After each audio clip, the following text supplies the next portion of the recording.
네, 여러분 반갑습니다. 지금 이 시간에는요, 저와 함께 이력서와 자기소개서를 어떻게 하면 조금 더 매력적으로 작성할 수 있을지에 대해서 함께 살펴볼 겁니다. 저는 여러분들에게 가이드를 안내해드릴 안수현 강사입니다. 반갑습니다. 우선 저와는 첫 만남이죠. 그래서 간단하게 제 소개를 조금 하고 넘어가도록 하겠습니다. 저는 커리어 컨설턴트로서 쭉 활동을 하고 있고요. 기업 인사팀에서 교육 담당자로 오랫동안 근무를 했어요. 신입사원뿐만 아니라 면접, 채용, 다양한 프로세스들을 경험을 하면서 익힌 노하우들을 여러분들에게 전달을 해드릴 겁니다. 자, 이런 질문을 좀 먼저 한번 던져보고 싶어요. 이력서랑 자기소개서 도대체 왜 쓸까요? 사실 여러분들 이런 거 생각할 겨를 없을 거예요. 그냥 쓰라니까 쓰고 하라니까 하겠죠. 그런데 이력서랑 자소서를 왜 쓰는지, 걔네들이 하는 역할이 무엇인지를 이해하셔야 가이드를 잡으실 수가 있어요. 자, 심플하게 얘기할게요. 이력서랑 자기소개서를 쓰는 이유는요. 이력서를 자기소개서 봤더니 이 친구 면접에서 한번 얼굴 제대로 보고 싶네. 이 친구 진짜 이대로만 했다면 우리 회사에 되게 괜찮은 인재인데. 혹은 우리 회사의 어떤 인재상이랑은 조금 다르지만 우리에게 새로운 젊은 인재가 필요해 라고 생각되는 역량들을 보여주는 것. 그래서 면접까지 여러분들을 이끌게 하는 기능을 하는 게 이력서와 자기소개서다라고 생각해 주시면 되겠습니다. 자, 그러면 여러분들의 이력서랑 자기소개에는 뭐가 보여야 돼요? 그렇죠. 직무에 이 친구가 얼마나 적합한지를 보여주는 행동들, 경력들, 경험들, 생각들이 들어가 줘야 된다라는 거예요. 직무 적합성은요, 원래 있던 단어이기는 해요. 그런데 최근 한 5년 정도부터 이제 학력도 물론 중요하지. 그리고 이 친구가 어떤 경험들을 많이 했는지도 중요하지만 그거보다 더 중요한 게 학업 이외에 업무에 빠르게 적응할 수 있고 이 직무에 빠르게 적응할 수 있는 경험들, 생각들을 하고 있었느냐라고 하는 부분을 내포하는 키워드라고 생각하시면 되겠습니다. 자, 이력서 내용 먼저 좀 살펴보도록 할게요. 이력서는요, 자기소개서보다 비중은 조금 줄이고 갈 거예요. 좀 필요한 내용들만 핵심적으로 알려드리도록 하겠습니다. 여러분들 혹시 KSA라는 이야기를 들어보신 적이 있나요? 인재개발과 관련된 평가 보상을 진행할 때도 이 개념을 사용을 하는데요. K는 직무에 대한 지식, S는 스킬로서 여러분들의 직무를 해결하는 데 있어서의 기술과 역량을 이야기하고요. 마지막에 애티튜드는 이 친구의 가치관과 사고방식이 우리 회사와 결이 잘 맞는가? 그래서 이러한 업무 지시를 했을 때 충분히 이해합니다라고 업무를 함께 해나갈 수 있는 친구인가? 라고 하는 것들을 보는 겁니다. 이런 것들이 여러분들의 이력서와 자기소개서에 녹여져 있어야 면접에서 한번 볼만하겠다. 한번 만나보고 싶네? 라는 생각을 갖게 하는 겁니다. 자, 물론 항목들에 따라서는 조금 차이가 있을 수는 있어요. 그런데 여러분들의 전공, 자격증, 그 다음에 교육을 이수했던 내용들은 뭐에 해당이 될까요? 그렇죠. 여러분들이 이거에 대한 해당 기술뿐만이 아니라 지식을 얻는 거죠. 이론적인 내용들이 포함되어 있잖아요. 그래서 여러분들의 K와 S를 함께 포함하는 내용들이다라고 봐주시면 좋을 것 같아요.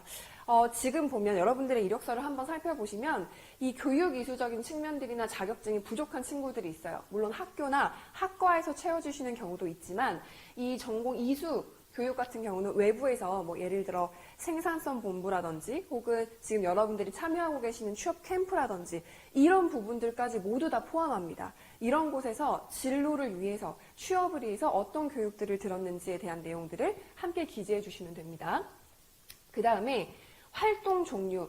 여러분들 제가 뒤에서 말씀드릴 내용 중에 경력과 경험 부분들이 있어요. 구분은 제가 뒤에서 조금 더 세부적으로 해드릴 건데 이 내용들은 사실 뭐가 들어갈까요? 세 개가 모두 다 들어가요. 현업에서 이 직무를 하면서 익혔을 이론적인 개념들이 있을 거예요. 본인이 활용했던 이론적인 개념이 있을 거고 더 나아가서 스킬도 있을 거예요. 우리 책만 봐선 스킬이 일어나지 않아요. 내가 보고서를 이렇게 작성하라고 인터넷이나 책에서 봤는데 실제로 적용할 땐 어때요? 그렇게 제대로 안 돼요. 우리 회사의 성격이나 우리 직무의 특성에 따라서 달라지는 내용들을 스킬풀하게 경험했는가 라고 하는 부분. 그리고 경력과 경험을 통해서 이 친구가 조직 생활에서 어떠한 역할들을 했고 어떻게 적응해 나갔고 직면한 문제 상황에 대해서 어떻게 해결해 나갔는가라고 하는 애티튜드까지 볼 수 있는 종합 선물 세트라는 거예요. 그래서 여러분 사실 면접 볼 때 여러분들의 학업이나 이런 내용도 물론 물어보겠지만 경험과 경력에 대해서 많이 물어보는 이유가 그것 때문이에요. 왜? 이거 세 개를 원샷 원킬로 확인할 수 있기 때문에. 자, 그 다음에 교회 활동 같은 내용이라고 보시면 돼요. 교내나 교회나. 그리고 조금 한 단계 더 나아가서 정보화 능력과 관련된 부분, 어학적인 능력에 관련된 부분도 여러분들의 어떤 스킬풀한 부분들, 그 다음에 조금 더 나아가서 익스트라 놀리지, 즉 여러분들의 직무 지식 이외에 조금 더 추가적으로 들어가게 되는 부가 지식들, 얹혀지면 좋을 지식들까지 함께 볼 수 있다라는 겁니다. 세부적인 항목에 대해서 함께 좀 더 살펴볼게요. 제가 원래 굳이 이런 얘기까지 하고 싶지는 않은데 이력서 사진부터 다시 점검하세요. 제가 정말 충격적이게도 인사 담당자로 근무를 하면서 셀카를 찍어 올린다거나 뒤에 본인 집 배경이 보인다거나 그나마 하얀색 배경 뒤에서 찍으면 양반이다 라고 할 정도로 충격적인 사진들이 굉장히 많았어요. 머리를 덥수룩하게 하고 있는 사진은 물론이고요. 정장 복장이 아닌 일반 티셔츠 복장이라든지 사복 복장, 심지어 후드티를 입고 온 것까지 제가 본 적이 있어요. 자, 이게 무엇을 의미하느냐? 여러분들, 저는 이력서 사진과 이력서의 기본 포맷을 맞춰주는 것 정도는요. 여러분들이 기업에 보여줄 수 있는 기본 매너라고 말씀을 드리고 싶어요. 여러분들 회사 가서도 마음껏 행동할 거 아니죠? 규칙과 규율, 규정이라는 것들이 있어요. 회사에서 제공하는 이력서 폼 혹은 이력서라고 하는 것이 제공하는 기본적인 내용들에 대해서 여러분들이 어느 정도의 서식은 맞춰주실 필요가 있다라는 얘기를 드리고 싶고요. 헤어와 복장을 깔끔하게 하는 건 기본이에요. 여러분들 생각해보세요. 같이 팀플을 하고 막 하는데 친구 앞머리 여기까지 내려와가지고 제가 잘해줘서 하겠습니다. 이런 믿음 가요? 안 가죠. 사람은 인지상정이에요. 내가 봤을 때 깔끔한 게 남이 봤을 때도 깔끔해요. 그 다음에 지나친 보정이나 자연스러운 사진. 특히 이건 어디서 많이 중요하냐면요. 인사 담당자라든지 영업 쪽 관련된, 즉 이 사람의 진짜 인상이 이 인상이 맞아? 라고 하는 의문을 들게 하면 안 되는 직무들에선 특히 너무 과도한 보정은 저는 추천하지 않는다 라고 생각해 주시면 되겠습니다. 여기 내용은 너무 당연한 부분이에요. 기계식 스티커 사진, 물론 요즘엔 기계식 스티커 사진, 증명사진 잘 나오는 데도 있어요. 그리고 실제로 이메일 주소를 누르면 이메일로 보내주는 경우도 있는데 여러분 저는요. 이렇게 얘기 드리고 싶어요. 내가 진짜 취업을 위한 간절한 마음으로 조금 부담이 되는 돈일 수 있지만 3만 원, 5만 원 정도 되는 돈을 들여서 정말 염원을 담아 제대로 된 사진을 하나 찍어 두시라 라고 얘기를 좀 드리고 싶어요. 그리고 사진관에서 찍어주면요. 요즘에는 기본적인 헤어에 대한 내용들, 넥타이도 예를 들어 조금 무늬가 나에게 안 맞는다고 생각이 되면 바꿔주는 경우도 있거든요. 조금 더 투자해서 여러분들이 사용할 수 있는 사진들을 많이 갖고 계시는 거 추천드립니다. 학력과 성적은요, 여러분 당연한 얘기지만 초, 중, 어떤 경우는 고등학교도 물어보지 않는 경우들도 있어요. 그리고 요즘에는 블라인드 면접이라고 해서 학력이나 지역 자체를 물어보지 않는 경우들도 많이 있습니다. 학력보다는 경력과 역량을 좀 더 중시하는 태세이기 때문에 그렇고요. 졸업연도라든지 이런 부분들은 사실 학력에 대한 기재 내용은 그 기업마다 달라요. 아예 물어보지 않는 쪽도 있고요. 그냥 전공만 물어보는 쪽도 있고 100분위까지 물어보는 학교들도 있다. 기업들도 있다라는 거 생각해 주시면 좋겠습니다. 제가 이런 학력과 성적, 그 다음에 증명서와 관련된 부분들 여러분 미리 해두세요. 내가 지금 당장 내일이랑 내일 모레 접수야. 근데 이거 찾는 거 생각보다 번잡스럽고 귀찮아요. 그리고 증명서 내라고 하는 데들도 있거든요. 여러분 그거 하루 이틀 안에 안 나와요. 그 하루 이틀 안에 여러분 자소서, 이력서 점검해야죠. 학교 가서 그거 떼고 있을 거예요. 온라인에서 된다라고도 하지만 어쨌든 그것도 들어가서 시간 낭비하는 노력이 분명히 있어요. 미리미리 해두시기 추천드립니다. 경력과 경험 제가 아까 구분 말씀드린다고 했죠. 경력은요. 돈 받는 거예요. 아르바이트, 인턴십 이런 것들 이야기하고요. 경험 같은 경우는 여러분들이 대외 활동, 교내 활동 이렇게 나의 시간과 노력을 들여서 몸으로 움직인 것들을 경험이다라고 이야기를 해요. 인턴과 아르바이트 관련된 건 제가 뒤에서 조금 더 자세하게 얘기를 드릴 텐데 선생님 저 조금밖에 근무 안 했는데 괜찮아요? 여러분 괜찮아요. 대학생들에게 얼마나 긴 근무 기간을 직장에서 요구할 것 같아요? 그렇지 않아요. 포인트는요, 여러분들이 지원하는 직무의 적합도나 직장인으로서 적응할 수 있었던 임팩트 있는 경험이라면 기간이 짧아도 저는 작성하라고 해요. 왜? 여러분 이력서 텅텅 비어 있으니까. 자, 조금 더 나가 볼게요. 하찮은 경력도 튜닝하기 나름이다라는 얘기를 조금 더 중점적으로 만들어 드리고 싶어요. 무슨 얘기냐? 이 내용을 조금 먼저 살펴볼게요. 튜닝을 도대체 어떻게 하는 것이냐. 여러분 보통 이렇게 많이 써요. 제가 코칭 들어가 보면 어디 알바 이렇게 쓰거든요. 빵진열 막 이런 거 쓰거든요. 여러분들 물론 인사 담당자가 이거 보면 아 그냥 알바구나 알아요. 그런데 노력과 정성, 즉 뭐냐, 내 직무 적합도를 보여주기 위한 노력과 정성을 어떻게 보여줄 수 있느냐. 자, 이렇게 바꿔보면 어때요? 훨씬 나아요. 무슨 얘기냐? 이거는 튜닝의 노하우인데요. 여러분들이 근무했던 곳들에 본사가 있을 수 있어요. 저는 가능하면 분점보단 본점의 타이틀로 올라가시라 라고 이야기를 드려요. 뭐 예를 들어 특히 유통이나 이런 쪽들은 계열사가 많단 말이에요. 그 특정 브랜드의 네임을 쓰는 것보다 본사의 네이밍을 쓰는 게 좀 더 네임 파워가 훨씬 더 강하게 느껴지고요. 자, 알바 3개월이에요. 근데 뭐 했어? 우리 뭐 진열했겠죠? 재고 관리했겠죠? 카운터, DP하고 보여줬겠죠? 자, 이게 전문적인 용어로서 들어가 줘야 된다는 얘기를 하고 있는 거예요. 빵 진열이 아니라 매장 재고 관리, 제품 관리와 관련된 부분들. 그리고 기획상품 DP, 그냥 매장 진열이 아니라 DP예요. 그리고 결제하고 돈 받는 거 있죠. 그거를 POS, 포스 관리라고 이야기하거든요. 그런 현업에서 쓰는 명칭들로 바꾸어주세요라고 이야기를 조금 드리고 싶습니다. 자, 어떻게 그럼 좀 할 수 있느냐? 좋은 사이트 하나 소개해 드릴게요. 여러분들 아마 아시는 분도 있을 거예요. 워크넷이라고 하는 사이트. 사실 그냥 국가적으로 만든 사이트니까 뭐 별 내용이 있겠어라고 생각하시는데 저랑 실제로 장기 코칭을 진행하는 친구들은 여기서 굉장히 많은 정보를 얻어요. 자, 살펴볼게요. 우선 우리 직업정보라고 하는 날이 있어요. 직업정보라고 하는欄이 있는데 여기에 가보시면 키워드로 직종을 찾을 수 있는 곳이 있어요. 여기서 여러분들이 직무나 직업을 같이 입력을 해주시면 되고요. 그러다 보면 제가 예를 들어 인사팀이니까 한번 인사로 넣어보도록 할게요. 인사와 관련되어서도요, 굉장히 많은 직업과 직무들이 있어요. 그러면 여러분들이 이걸 보시면서 일단 1차적으로 공부가 되시겠죠. 더 나아가서 나는 총무랑 인사 담당자가 하는 일들이 무엇인지 궁금해.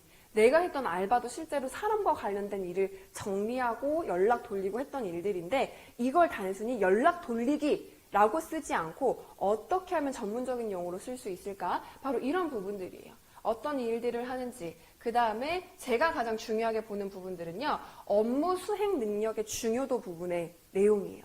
자, 키워드가 나와 있는 거 보이십니까? 키워드가 나와 있어요. 그럼 여기서 이제 뭘 갖다 써야 돼요? 여러분들이 알바 3개월을 쓰는 게 아니라 실제로 사람들 신청자의 체계 분석 및 평가 혹은 사람들의 뭐 정보 관리 이런 식의 전문적인 표현들로 바뀌어져 있어야 된다는 거예요. 인사 담당자가 알아요. 알바구만. 알아요. 그런데 정말 인지상정이라고요. 이 친구가 그래도 직무 적합도를 보여주기 위해서 얼마나 신경을 썼는지를 더 보는 거예요. 여러분들이 얼마나 좋은 곳에서 얼마나 오랫동안 알바를 했는지보다 중요한 게 그 안에서 뭘 했고 이 친구가 이걸 보여주기 위해서 어떤 노력들을 해왔는가가 훨씬 더 중요하다라는 사실 기억해 주시면 되겠습니다. 자, 그럼 조금만 더 다시 앞부분으로 돌아가 보도록 할게요. 교내 활동도 말씀드릴게요. 여러분, 교내 활동은요, 저는 최대한 많이 있으면 쓰시라고 얘기를 드려요. 왜냐하면 교내 활동은 여러분들의 직무 적합도랑 이 위치가 안 될 수도 있어요. 왜? 대학생활은 우리가 직무의 적합도를 찾아가는 과정이에요. 다양한 것들을 해봐도 괜찮아요. 이 교내 활동에서 여러분들에게 물어보는 것들은 뭐냐면 그거 하면서 뭐 부딪힌 적 있었어? 어려운 점 있었어? 이런 것들 물어보는 거거든요. 그래서 여러분들의 교내 활동은 여러분들의 스킬도 중요하지만 애티튜드 부분을 볼 수 있는 굉장히 좋은 파트다라고 생각해 주시면 되겠습니다. 그리고 입상 내용이라든지 활동 기간 단체명 이런 것도요 여러분 중요해요. 뭐가 중요할까요? 미리미리 해놓는 거. 내가 언제 했었지? 내가 누구랑 어떤 기간에서 뭘 했었지? 이런 거 적어놓는 거 굉장히 중요한데 이거 어떻게 작성하는지 제가 조금 뒤에서 말씀드리도록 할게요. 자, 기타 내용들인데요. 여기서 저는 일단 외국어 자격 좀 먼저 말씀드릴게요. 선생님 외국어 경력은 의무입니까? 라고 물어보시면 저는 케이스 바이 케이스다 라고 얘기 드릴 수 있을 것 같아요. 여러분 저는요 갖고 있는 고인 영어 성적이 5픽 하나예요. 근데 그 당시에 5픽 하나만 가지고도 SK그룹에 입사를 했어요. 왜? 제가 충분히 직무에 적합하다라는 판단을 면접에서 담당자들이 내렸기 때문에 그렇습니다. 자, 여러분 딱 단원에서 말씀드릴게요. 외국어나 자격증 부분은요. 여러분들이 지원하는 회사나 직무마다 달라요. 그래서 거기서 요구하는 것들을 중점적으로 해주시면 좋아요. 물론 우리가 딱 한 회사 한 직무만 할 수는 없어요. 그것만 바라보고 인생을 준비할 수는 없죠.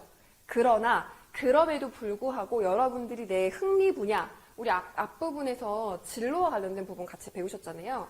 내가 어떤 부분을 희망하는지, 주로 어떤 계열의 회사들을 갈 건지 한번 보시고 걔네들이 공통적으로 추구하고 있는 외국어 역량과 자격증을 먼저 준비하시는 거. 그거 굉장히 중요한 포인트입니다. 아르바이트, 지금 뭐 바로 취업을 준비하고 있는 친구들도 있을 거고 아직 조금 여유가 있는 친구들도 있을 텐데 아직 조금 여유가 있고 아르바이트를 할 거라면 여러분 저는 조금 더 신중하게 아르바이트의 포인트를 고려해보라고 얘기를 드려요. 여러분들이 일반 스타트업이나 작은 사기업이나 중소중견 쪽을 생각하는 경우를 조금 제외하고 굉장히 큰 좀 대기업들을 위주로 고민을 하고 있다. 여러분 그렇다면 내가 서류 전형의 면제라든지 아니면 가산점을 더 준다든지 하는 부분에 대한 내용들을 확인하실 수 있으셔야 돼요. 실제로 뭐 맥도날드나 파파조스 같은 데는 가산점을 부여하는 경우들이 있어요. 면접 점수에 대해서. 여기서 근무했었구나? 그럼 가산점을 줘요. 더 나아가서 우리 CEO 다 아시죠? BGF 리테일이라든지 이런 리테일, 유통 이런 쪽 같은 경우도요. 서류 전형을 면제해줘요. 왜? 야, 현업에서 그 정도 일했으면은 뭐 서류 전형이 뭐가 중요해? 감각 있겠지. 라고 얘기하는 겁니다. 뭐 그 기타 외에도 가산점 부여나 기본 서류 전형 단계를 면제해주는 전형들이 굉장히 많아요. 여러분들이 나는 조금 규모가 있는 혹은 하위 브랜드들이 조금 있는 회사들을 추구하고 있다라고 하신다면 아르바이트도 조금 더 똑똑하게 기획해 보시기를 바랍니다. 이 부분은 제가 말씀드렸고요. 마지막으로 이력서에서 요거 좀 한번 말씀드릴게요. 무슨 얘기를 드리고 싶냐? 여러분 지금 보이시는 이 이력서 어때요? 잘 썼나요? 제가 인사 담당자라면 그냥 바로 내용도 안 보고 넘길 거예요. 왜? 이런 부분들을 한번 같이 봐주셨으면 좋겠어요. 맞춤에 대한 부분들, 그 다음에 행간에 대한 부분들, 이런 부분도 마찬가지죠. 즉 뭐냐, 문서의 서식과 관련된 부분을 잠깐 얘기를 드리고 싶어요. 요즘에는 대기업들은 온라인 사이트에 본인들의 채용 사이트를 만들어서 그냥 내용만 입력하면 되게 하죠. 저는 오히려 그게 굉장히 친절하다고 생각해요. 자유 형식을 주는 이런 일들이 생겨나요. 근데 이게 왜 문제냐? 선생님 제가 문서 작성을 못하는 게 제 잘못은 아니잖아요. 저는 현업 능력이 굉장히 좋은데요. 여러분 문서 작성 능력은요 직장인의 기본 역량 중에 하나예요. 그리고 여기에 중간 맞춤을 했으면 여기도 중간 맞춤을 하는 일관성을 보여주는 건 어떻게 보면 직장인들의 기준에서 봤을 땐 상식이에요. 이런 부분들 여러분 놓치지 않고 꼭 챙겨가셨으면 좋겠고요. 요즘에는 이제 온라인 접수 같은 경우도 굉장히 많이 진행을 해요. 온라인 같은 경우도 많이 죄송해요.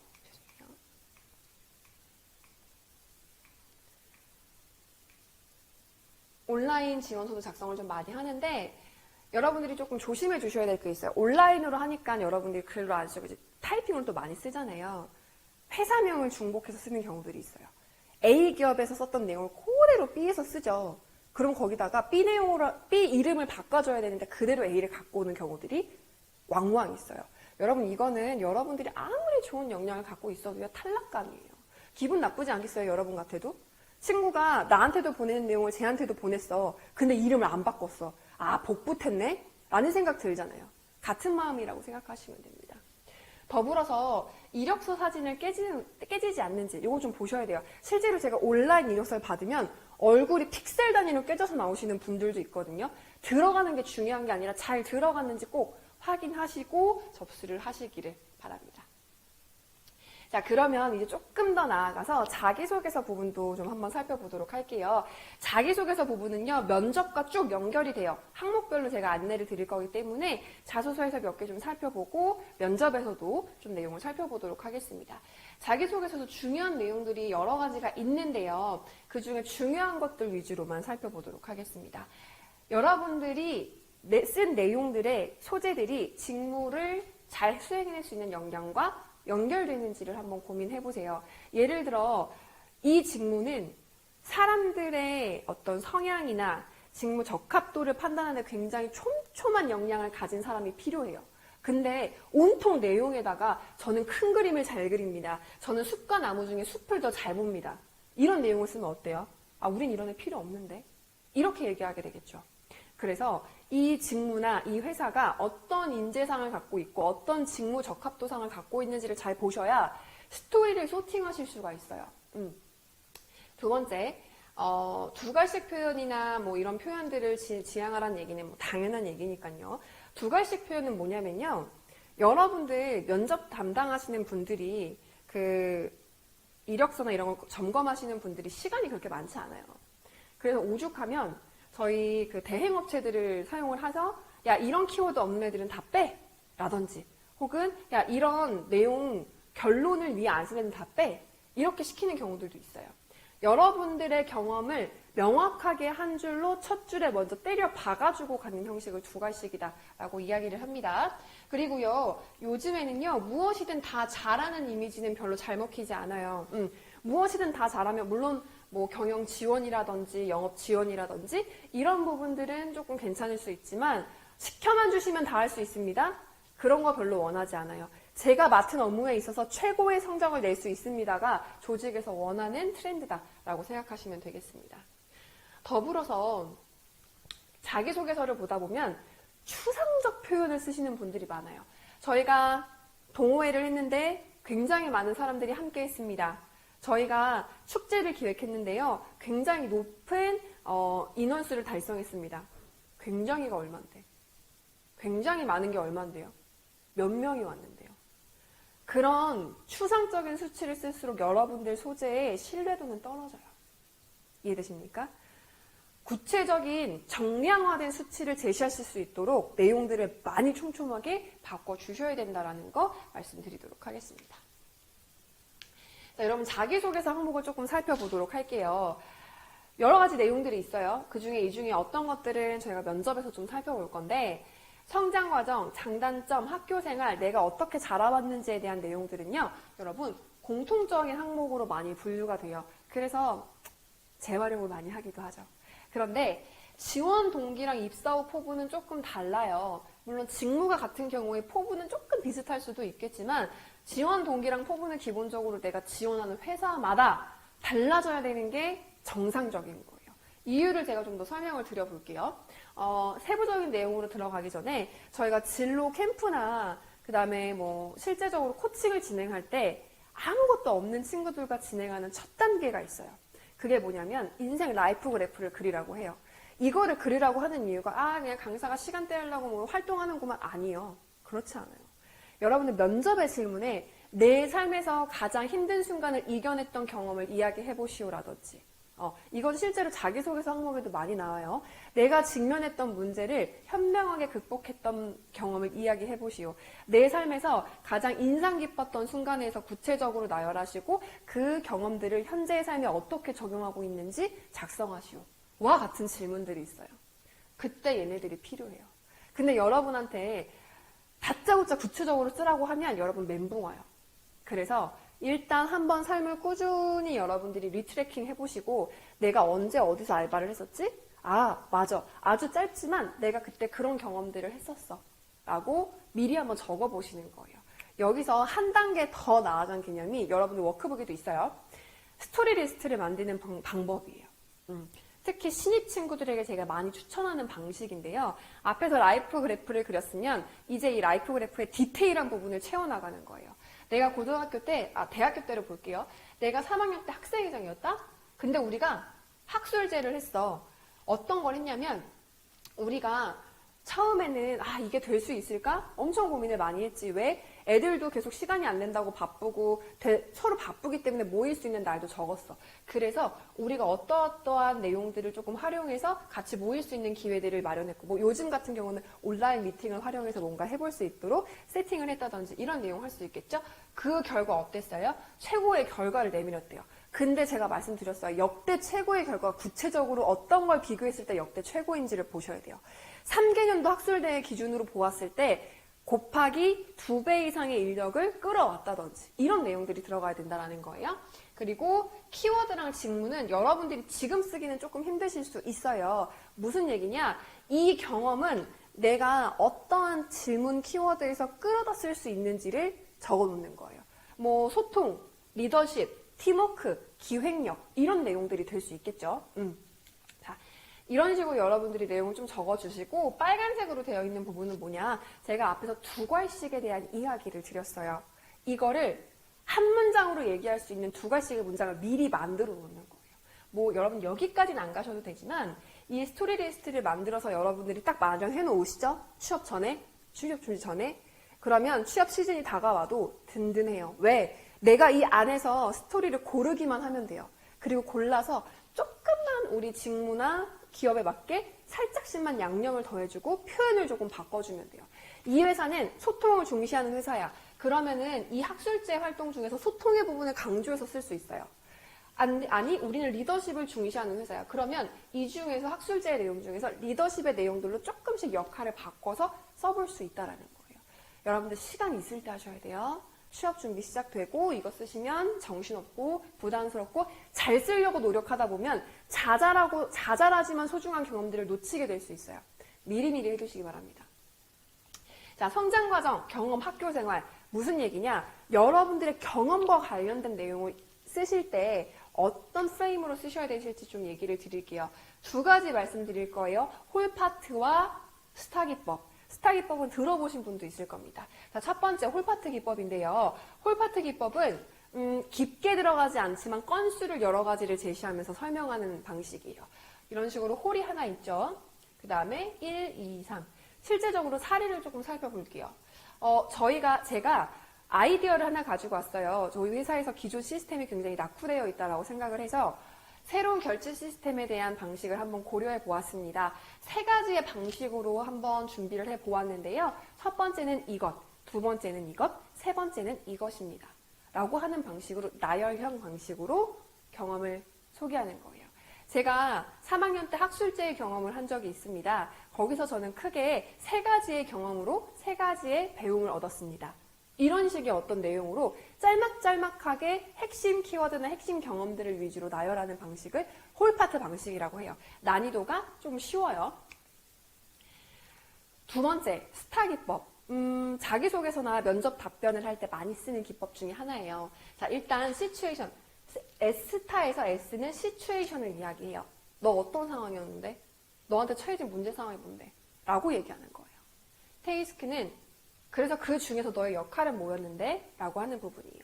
얘네들은 약간 하나의 덩어리로 이렇게 뭉쳐져 있기도 해요. 왜? 내가 어떤 직무나 역할이나 이런 게 없었을 수도 있어요. 그냥 나는 팀원 중에 하나였을 수 있어. 그래도 여러분들은 거기서 배울 수 있고 역량을 높일 수 있죠. 그래서 반드시 막 없었던 임무를 막 만들려고 하지 않으셔도 돼요. 이건 합쳐질 수 있다라는 거.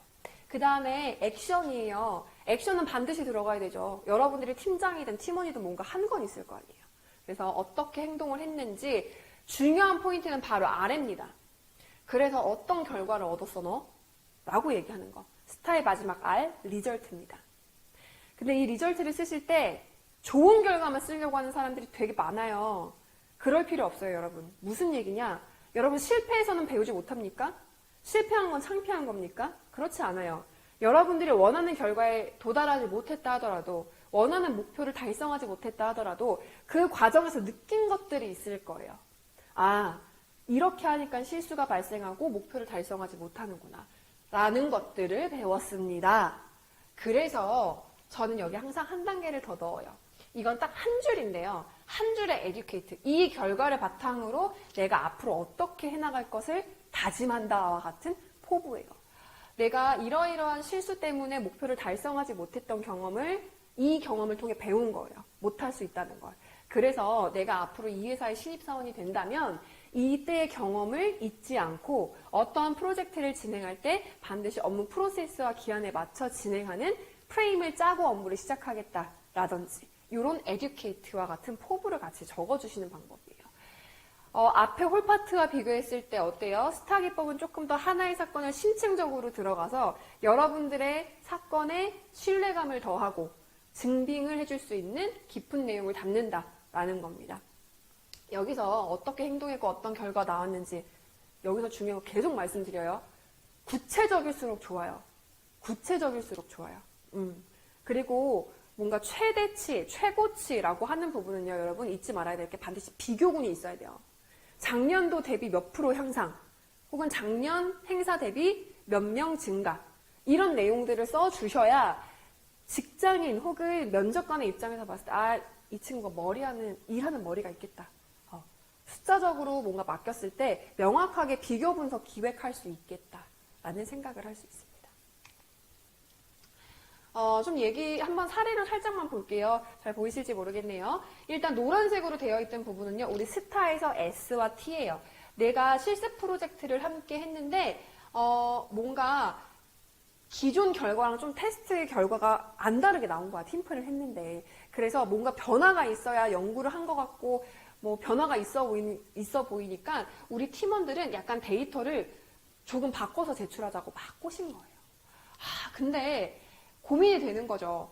허위 보고를 해서라도 좀 더 잘해 보이게 할 것이냐, 아니면 조금 역량에 대한 인정을 못 받더라도 진솔하게 테스트의 결과를 보고할 것이냐, 이런 직면에 맞이한 거예요. 시츄에이션, 그리고 나는 하나의 팀원으로서의 테이스크를 맡고 있으면서 고민을 하기 시작한 거죠. 자, 그 다음에 액션 볼게요. 근데요, 저는요, 이것은 비윤리적인 행동, 즉 이미 나와 있는 데이터를 바꾸는 거, 허위 보고를 하는 것은 비윤리적인 행동이라고 생각해 원칙 준수를 하는 것이 중요하다라고 이야기를 했고, 그런 것들을 이해시키기 위해서, 여기서 조금 더 해보면 이런 게 있겠죠. 인식시키기 위해서 노력을 했는데 어떻게? 한 친구 한 친구를 만나서 이 부분에 대해서 우리가 지금만 생각하지 말고 앞으로를 바라보자. 연구와 수치에 있어서 중요한 건 뭔데? 진솔함이야. 팩트야. 정확한 정보라고. 이런 부분들을 사례를 들어가면서 설득을 시켰다. 자, 그 결과 동료들도 저의 의견을 받아들이기로 하고 수용했다. 여기서 조금 더 하자면 교수님께서 우리들의 진솔함을 조금 더 높게 평가해 주셨고, 우리가 기대했던 것보다 높은 점수를 받을 수 있었다. 뭐 이런 내용들까지 좀 넣어주면 좋겠죠. 자, 여기서 더하기 한 줄이 더 있어요. 이거는 약간 가치관 항목이랑도 쓸 수 있겠죠. 저는 이 경험들을 통해서 지금 눈앞에 높은 목표 달성보다 중요한 것은 기본적인 사실과 팩트를 왜곡하지 않는 것이라는 것을 배웠습니다. 그 진솔함이 오히려 더 좋은 결과를 가져왔던 경험을 바탕으로 저는 이 회사의 신입사원들이 되었을 때 우리 제품을 사용하는 소비자나 혹은 함께 연구하는 사람들이 조금 더 진솔하고 확실한 환경에서 근무할 수 있기를 진심으로 바랍니다. 어떤 이런 내용들로 같이 가주면 좋겠죠. 이 내용들은요, 사실 하나하나 보지는 않아요. 뭐냐면 여러분들 모든 경험 안에서 파생 질문이 나와요.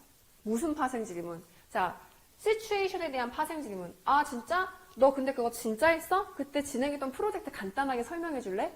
이거 되게 어떻게 보면 허를 찌르는 질문 아닙니까? 면접 담당자가 내가 무슨 프로젝트를 하는지 왜 궁금해해요? 여러분들 그거 궁금한 거 아니에요.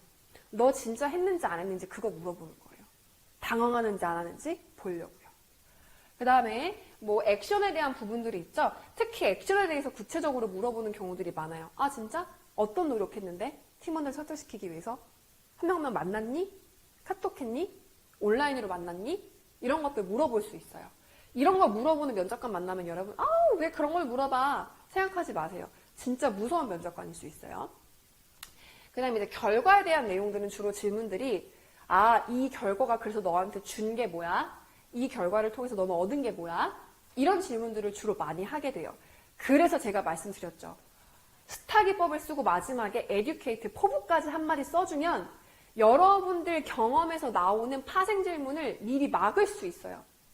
저는 경험이 촘촘해야 되는 이유를 파생 질문, 즉 공격당할 수 있는 파생 질문들을 미리 사전에 막는 작업이라고 항상 얘기 드리거든요. 그럼 질문이 할 게 없는 경험은 안 좋은 거 아닌가요? 아니요. 그게 여러분 터무니가 없어서 질문할 게 없는 게 있고요. 이미 촘촘하게 잘 기획이 되어 있어서 오히려 다른 내용들, 더 나아간 지식들, 이 사람의 삶의 가치관과 경험들에서 더 다른 얘기를 들어보고 싶어서 얘기를 안 하는 건 달라요.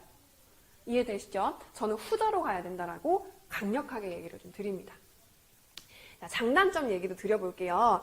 장단점은 요즘 조금 줄어들고 있는 추세긴 한데요. 그래도 많이 물어봐요. 면접에서도 많이 물어봐요. 안수현 씨는 뭘 잘하나? 안수현 씨는 이런 상황에서 어떤 것들을 어떻게 해결할 것인가? 라고 하고 물어보는 질문들 있죠. 그거 다 너 무슨 강점이 있는데? 너 이런 상황에서 어떤 부분에 당황함을 느낄 거야? 당황스러움을 느낄 것 같니? 약점을 물어보는 거예요. 여러 가지 형태로 장단점을 물어볼 수가 있고요. 장점 먼저 이야기를 드릴게요. 여러분 장점은 대부분 다 잘 써요. 왜 부담이 없거든. 잘한다는 얘기를 하는 거니까. 자, 장점은요. 여러분들 근데 가능하면 당연한 얘기지만 직무와 관련된 내용들을 써주시는 게 좋아요. 당연히 직무와 관련된 거 써주시면 좋고 몇 가지 이렇게 좀 살펴볼까요? 영업과 관련된 거는 대인관계, 스피드, 추진력 이런 부분들 살펴볼 수 있을 것 같고요. 연구직은 어때요? 꼼꼼함, 그 다음에 가설사고 이거 제가 설명드릴게요. 생산직은 어때요? 끈기나 디테일적인 부분들이 중요하게 다가오겠죠.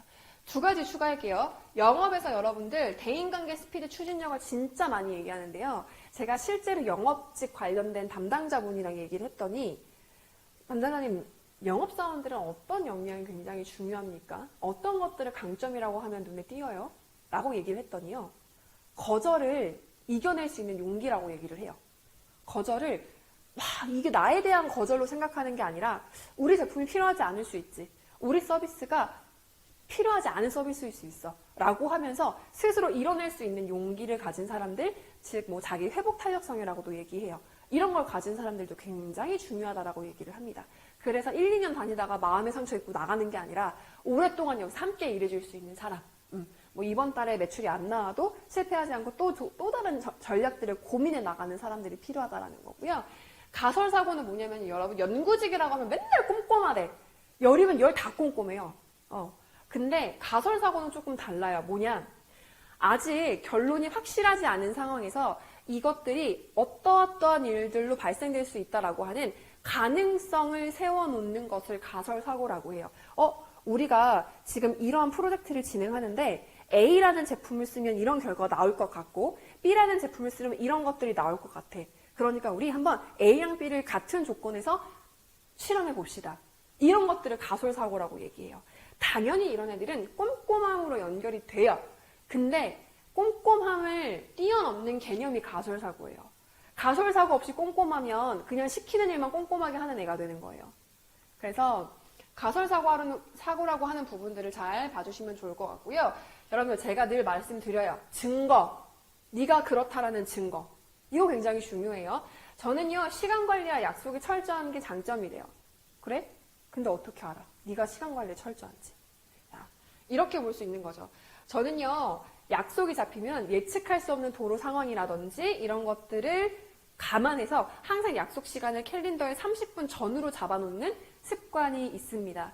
그 덕에 현장에서 좀 도로 사정이 안 좋더라도 혹은 제가 중간에 뭔가 잠시 놓친 게 있더라도 당황하지 않고 약속 시간에 제때 도착할 수 있는 상황을 늘 만들어 왔습니다. 그래서 제 주변에는요. 약속하면 안수연이지 라고 하는 이야기를 할 정도입니다. 어떤 이런 증거들이 있어야 돼요.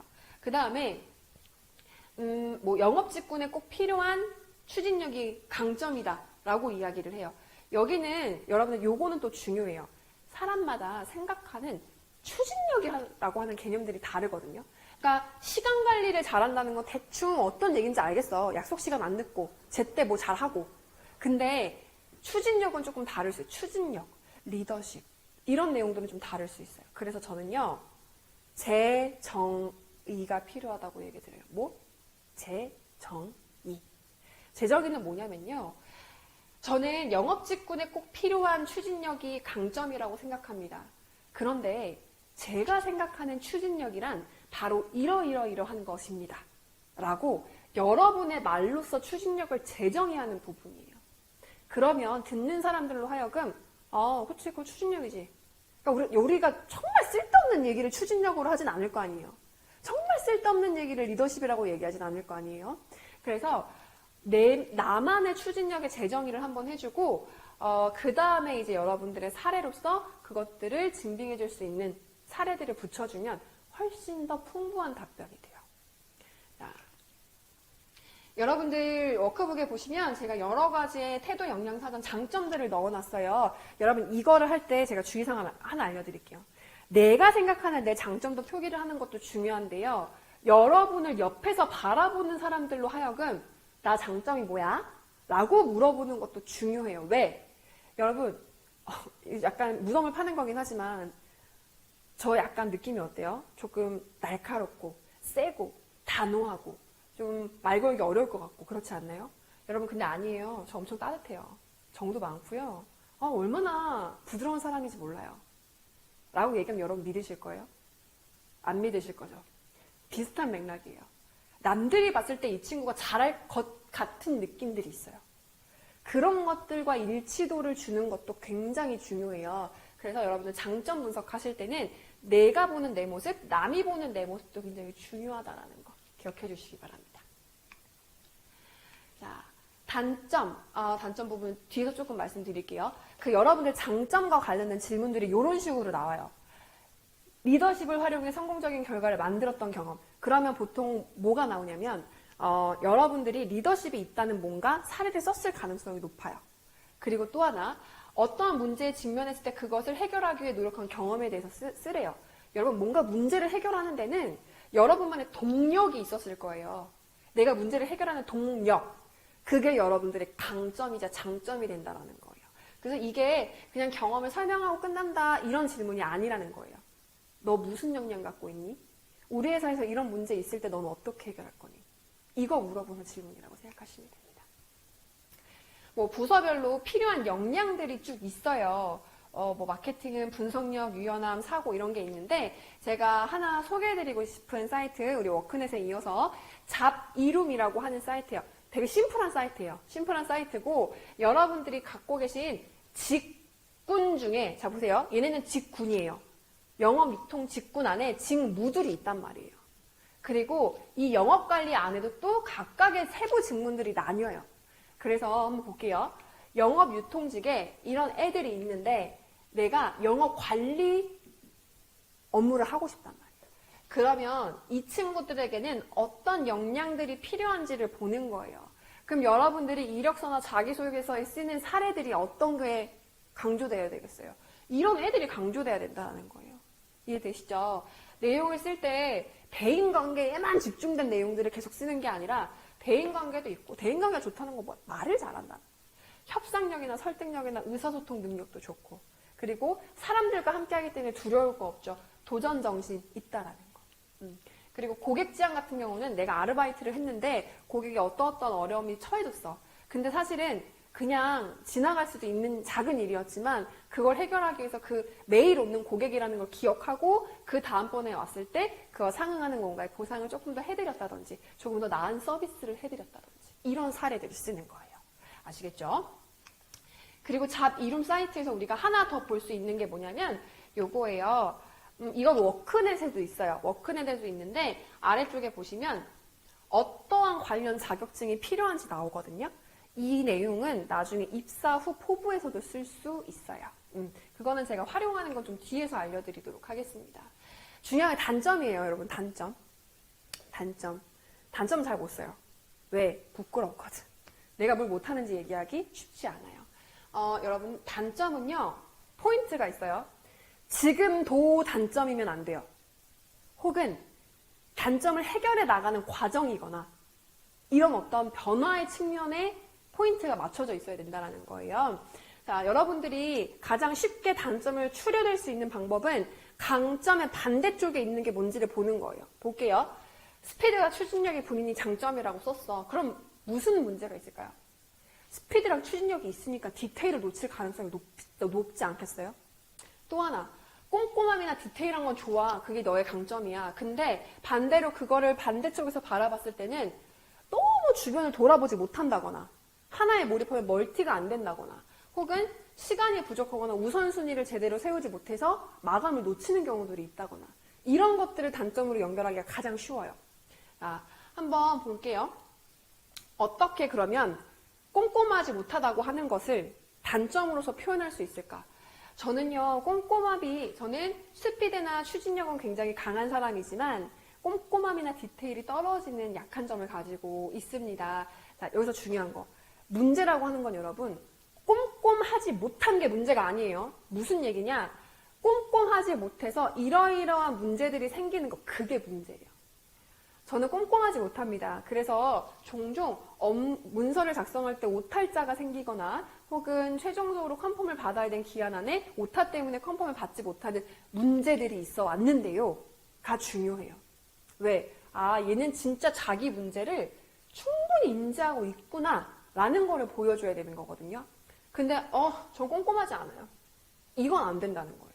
꼼꼼하지 않아서 실제로 내 삶에 이런 문제가 있어 왔어. 그래서 내가 이거 고치려고 생각하고 있거든. 그래서 어떻게 고쳐? 리포트를 쓸 때 반드시 타인에게, 내 친구들에게 야, 이거 한번 검토해줘 라고 부탁하거나 마감 당일에 촉박하게 하는 게 아니라 미리미리 문서를 작성을 해서 오탈자 프로그램도 돌려보고 교수님께서 컨펌을 받는 노력들을 하고 있다.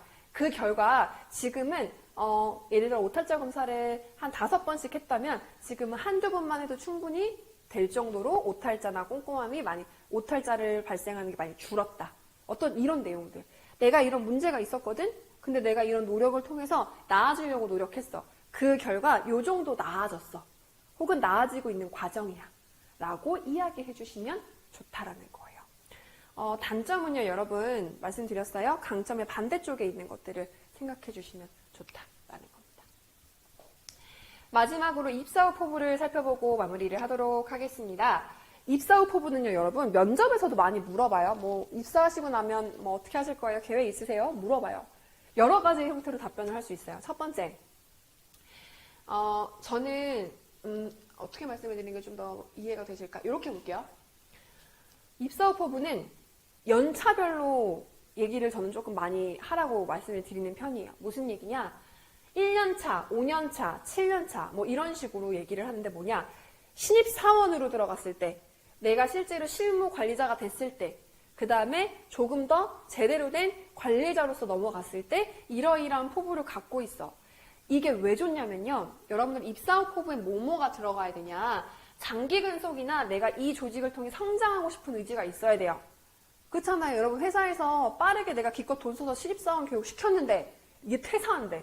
그런 인재는 필요 없어요.